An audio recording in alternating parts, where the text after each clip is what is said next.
সালাম আলাইকুম। ওয়ালাইকুম আসসালাম। ভালো আছেন? আলহামদুলিল্লাহ। এটা কি বানান? কফি। কফি খাইতে কিরকম? খুব সুস্বাদ। কফি কি আইসক্রিমের মতো নাকি? হুম। হ্যাঁ, না, না চায়ের মতো? তার মতো তিতকুটি। টিটকুটি? আগে তো কখনো এরকম এইভাবে বিক্রি করার সিস্টেমটা দেখি নাই। এগুলা বাইরের রাষ্ট্রের নিয়ম। মাশাআল্লাহ, মাশাআল্লাহ। তো আসলে জিনিসটা তো দেখতে খুবই ভালো লাগতেছে আমার কাছে। তা এটা কি, এক কাপ কফি কিভাবে বানান আপনি? হ্যাঁ, এক কাপ কফি বানাতে হলে কি কি প্রয়োজন হয়? আমার প্রয়োজন হয় 2 চামচ।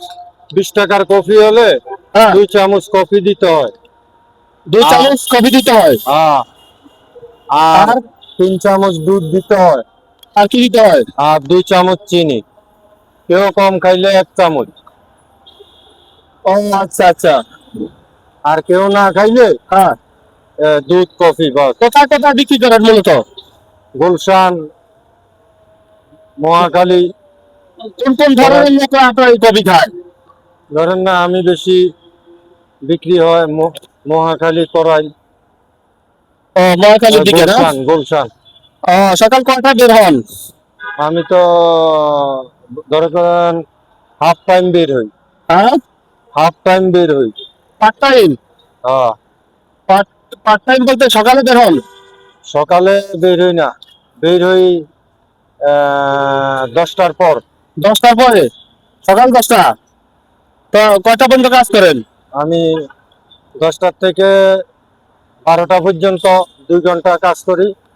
এরপরে 10টা থেকে 12টা পর্যন্ত এক ক্লাস সেল হয়? হ্যাঁ, ইনশাল্লাহ। কত বিক্রি করেন এক ক্লাসে? এক ক্লাসে 800, 850।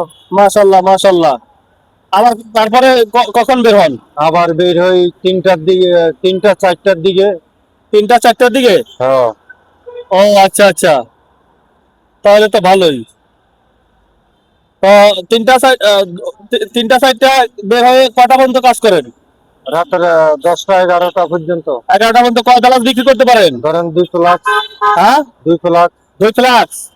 2 ফ্লাক্সে আপনার কত কাপ সেল করেন? 2 ফ্লাক্সে মনে করেন 100 কাপ চা। 100 কাপ? একশো ও, দশ বিশ 100 কাপের টাকার অ্যামাউন্টে 2 ফ্লাক্সে কত আসে? 17, 16, 17, 18 এরকম। 1700 1800?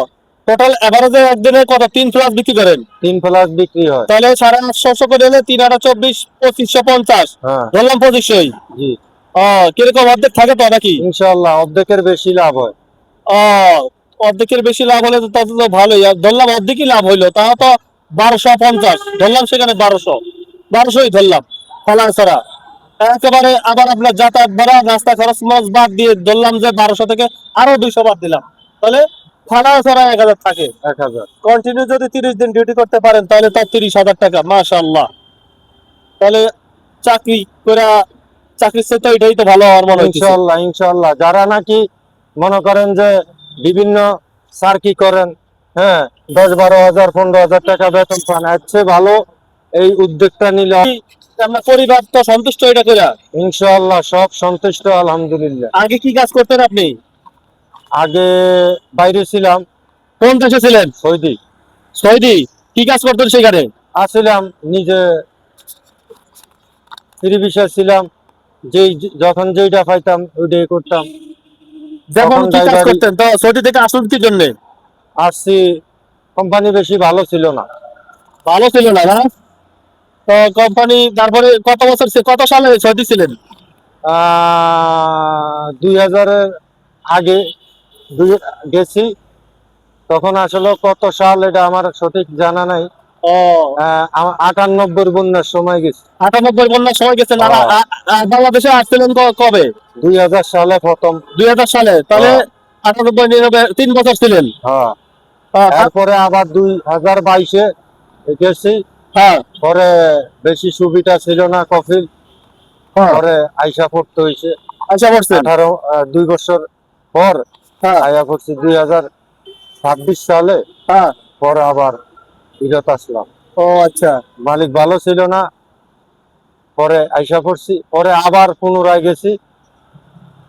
ও আচ্ছা। হ্যাঁ, যাওয়ার পরে হঠাৎ সৌদির সফর মাস চলে, তখন আমার এই ভালো মন্দ যা মানুষ পায় রোডে ঘাটে সৌদি আরবে কি ভাষা কথা বলতেন সবাইকে ইংলিশে? মনে করেন যে ধরে আর জেলে ভরে, ধরে আর জেলে ভরে, তখন জেল খাটায় ফাটাই দিয়ে সৌদি আরবে কি ভাষায় কথা বলতেন, বাংলা না আরবিতে? সৌদিকের লগে সৌদি ভাষা, আরবি, আরবি ভাষা আর বাংলা, বাংলা ভাষা, ইন্ডিয়ান ভাষা আছে না আপনার, ও ইন্ডিয়ান লোকের লগে ইন্ডিয়ান ভাষা। ও তাহলে তো ভালোই লাগলো। হ্যাঁ ইনশাল্লাহ, যার সাথে যার মিল তার হ্যাঁ। সাথে তার চাইছল, যেরকম ও, আমার সাথে ছিল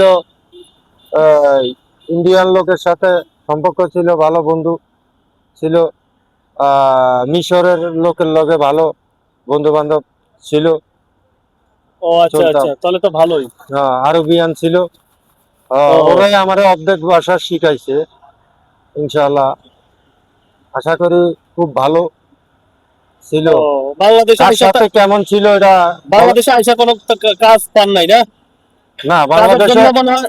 আমি যখন ইউটিউবে দেখলাম এই বিজ্ঞাপনটা, তখন আমার থেকে এটা ভালো লাগছে যে নিজের স্বাধীনতা ব্যবসাটা নিজে করবো, আরেকজনের কাছে তো মনে করেন যে কারো কাছে ধর্ণা দেওয়ার দরকার নাই। ধন্য দেওয়ার কোনো প্রশ্নই আসে না। চাকরির জীবনটা তো চাকরি কষ্টের। জীবনে আপনি এই দেরি হইলো কা, এরম হইলো কা, ওরম এটা আমার প্রয়োজন